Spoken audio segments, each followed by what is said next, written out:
bring the body. Why beautiful? What you got to say? They'll bring the face. And fierce, flawless, and amazing. And for the first time ever,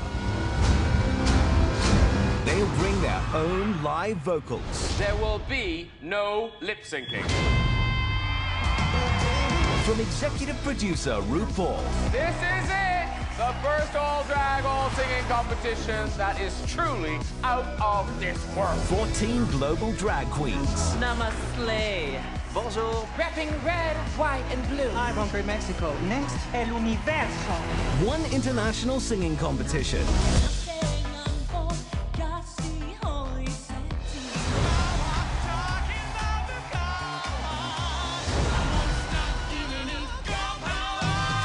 An all-star panel of judges. Welcome, our pop diva panel. There is something when a veteran drag queen takes the stage. Are you calling me old? I'm not gonna give up without a fight. You're talking my language now. This is my moment to really be appreciated. In India, I don't get to do this. To stand here, it couldn't get bigger than this. This is just a world to me. Sing like the world is watching. You literally sang your wig off. Queen of the Universe. New series streaming December 2nd, exclusively on Paramount+. Hello, it's Anthony Allen Ramos from GLAAD. Nice to see you both. Okay, Graham, if I can please start with you.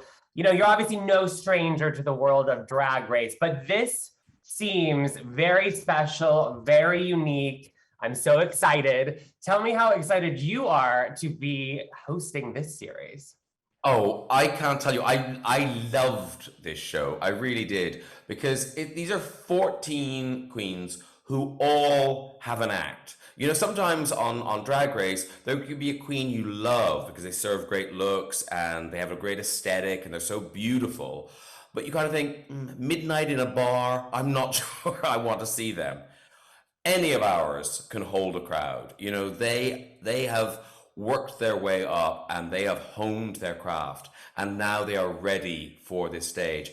And I think that was the thing I loved the most, was introducing them onto a world stage, because you could see how moved some of them were. You know, that, you know, in some of their countries, it's very hard to be a drag queen. It's very hard to have a mainstream platform as a drag queen. So to suddenly be on our show with the lights, the cameras, the adulation, the crowd, and that prize money, you know, it was beautiful to see. So fun. Leona, welcome to the drag universe. I love it. You're kind of the new one because the rest of the crew has some experience on some incarnation of the show. But for you, how excited are you to be kind of a part of this drag phenomenon that's going global now?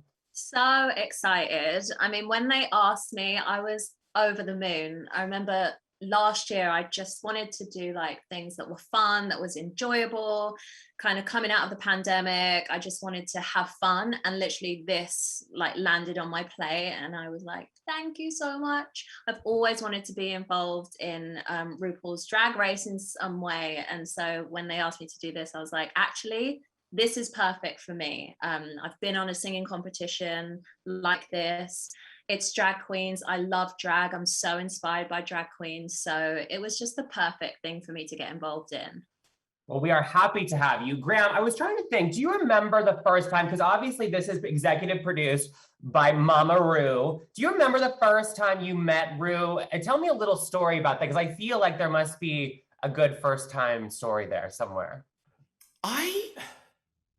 I know there's an old picture knocking around with RuPaul at Wigstock. Neither remember it, but it is me and it is RuPaul. So I think that must have been the first time we met and we sort of knew each other. And then I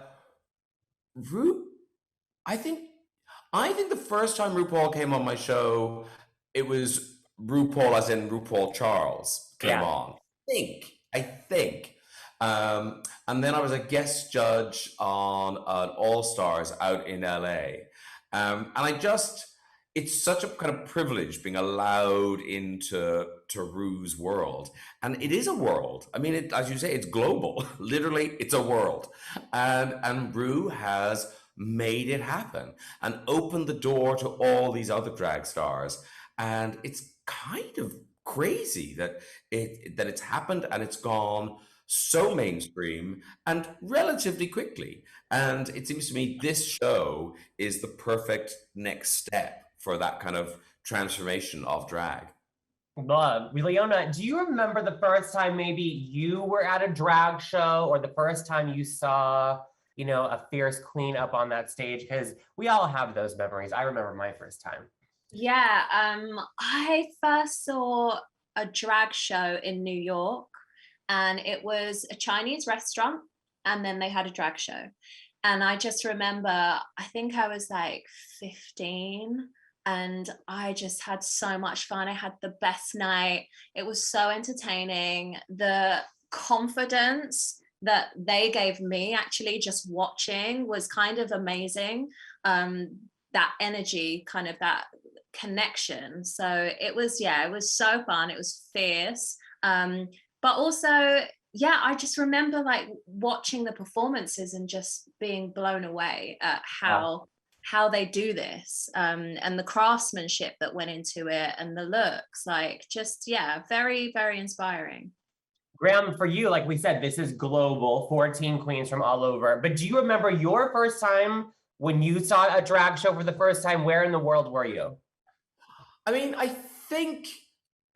there were kind of end of the pier, kind of, you know, traditional entertainment drag queens that would be on TV when I was growing up. But I think the first time I saw, you know, what I would consider proper drag was in London. There's a bar, it's still here, called the Vauxhall Tavern. Yes. And a drag queen called Lily Savage on a Thursday hosted a show called Stars of the Future. The prize was not $250,000. And it was just the best night. And I always remember, you know, turning to a friend and kind of going, okay, this is the funniest thing I've ever seen. I'm laughing so hard at this, but this can never be on television. This will never be on television. I actually did say that out loud. And now look, it is on television. Yeah. And it's finding this amazing audience. That was my first time. I love that you remember it was a Thursday. That's very specific. Leona, you know, this I love, the Pop Diva judging panel. It's you, Trixie, Michelle, Vanessa Williams. I mean, talk about powerhouses, but talk about how this is different than other ones, because it really is vocals first, drag, glam second. Talk to me about that. Yeah, so for me, getting involved, I'm obviously coming from a vocalist perspective. So I was on the vocals, and let me tell you something, we have some amazing singers, like stand up knockout performances. So I was so excited when I saw them. And yeah, to be on the panel, obviously, with Vanessa, who's a vocal powerhouse as well, and Michelle, who has experience in the music industry. She's amazing. So to get to sit alongside them and really have people who musically know what they're talking about and vocally know what they're talking about, I think was incredible. But yeah, I was blown away by some of these performances. I wonder if anyone takes on a Leona Lewis song. Well, I guess we'll just have to find out. I don't know. You're gonna have to find out. That's a risky move. But Graham, you know, I want to go back to you because you talked about, you know, thinking that drag would never be on TV. Cut to 2021, it's all over the world, on everyone's TV. What do you think it would have meant for you, you know, as a younger person, you know, a part of the community, to have seen something like Drag Race, you know, on screen and just available back then for you? I mean, it would have changed the world. It does change the world. You know, I think representation is that thing that we're still really fully coming to terms with and understanding how important it is. You know, that idea of any little boy, any little girl, whatever, you see yourself on TV. And I think, and you see what's possible, what's out there. And what's great now is that people are going into drag because they've watched Drag Race. You know, that a little boy can kind of wake up and kind of go, you know what? I'm going to do that.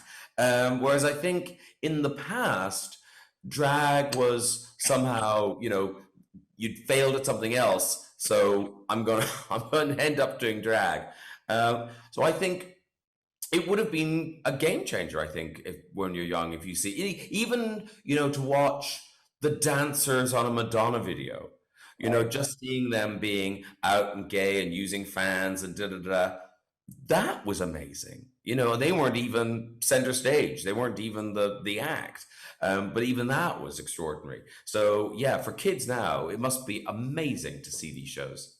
Totally. My nephew is like, my little nephew is, he's 12 and he is obsessed with Drag Race, like obsessed. So it's, yeah, like you said, like letting kids see this and just kind of watch it and take it on. And it's just so good. I love it. It's so representative. And even some of the queens on the show, one in particular that just spoke to me, she wasn't able to perform drag in her country.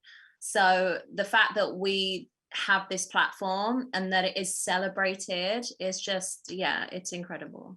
Well, thank you for sharing that story. And thank you both. I cannot wait, everyone. Reminder, Queen of the Universe will be available December 2nd to stream on Paramount Plus. It is a lot of fun, and I'm so glad to have gotten to talk to you both. Have a great rest of your day.